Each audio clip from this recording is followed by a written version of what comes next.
Alors écoute, mon histoire à moi, elle est un petit peu complexe parce que je n'avais que 7 ans quand la guerre civile a éclaté au Liban. La guerre s'est terminée quand j'en avais 22.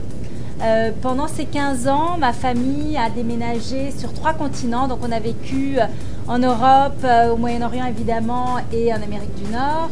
Je n'ai jamais fait plus de 2 années consécutives dans la même école. Alors j'ai eu un parcours plutôt compliqué, mais je pense que c'est de là que me vient mon ouverture vers les autres. Je n'avais pas d'autre choix que d'être extravertie si je voulais me faire des amis. Et je pense que ça m'a beaucoup servi. Ce n'est pas quelque chose que je souhaite à mes propres enfants, mais je ne regrette rien. Alors écoute, c'est certain que quand j'ai été approchée, je suis allée voir sur le site web ce qui était fait, etc.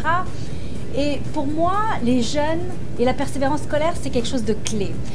Ça n'a pas été facile pour moi. Je comprends que pas tout le monde a le même niveau de résilience pour persévérer, pour avancer. Mais je pense que c'est important de partager des histoires vécues, des anecdotes avec ces gens-là pour qu'ils réalisent que finalement, en s'accrochant, ça vaut la peine. La vie peut sembler difficile quand on est un adolescent ou un jeune adulte. Et c'est certain qu'il y a tellement de changements, c'est pas une phase des plus simples à vivre. Et pour certains, il y a également des contextes familiaux qui sont plus difficiles, socio-économiques qui sont complexes. Et on peut avoir l'impression que ce serait plus facile d'aller se trouver une petite job et d'arrêter ça là.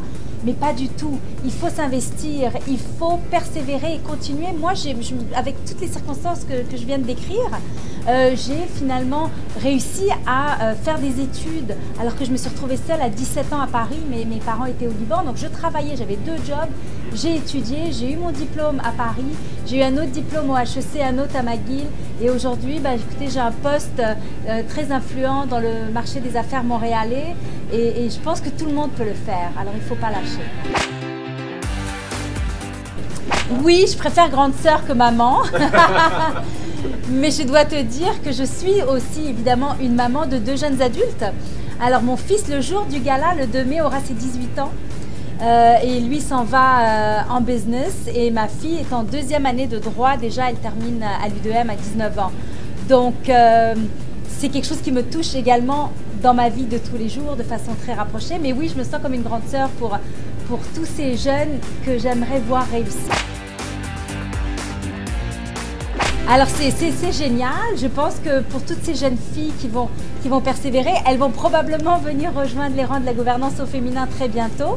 On est d'ailleurs en train de lancer un programme de mentorat qui sera prêt dès l'automne prochain, qui a pour objectif de soutenir les jeunes femmes qui sont dans des postes peut-être on va dire mid-management et qui ont le fameux plafond de verre qui les retient.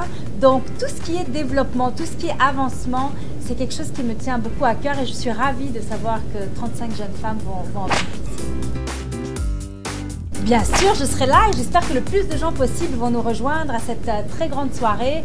Il y a beaucoup de dignitaires qui vont y être. Je pense qu'on doit montrer notre soutien à ces jeunes. On doit leur dire bravo pour tout ce qu'ils ont accompli. Et ça doit être également un signal fort pour les autres, pour ceux qui ne sont pas encore tout à fait arrivés là. Un rappel qu'il faut qu'eux aussi s'accrochent et avancent.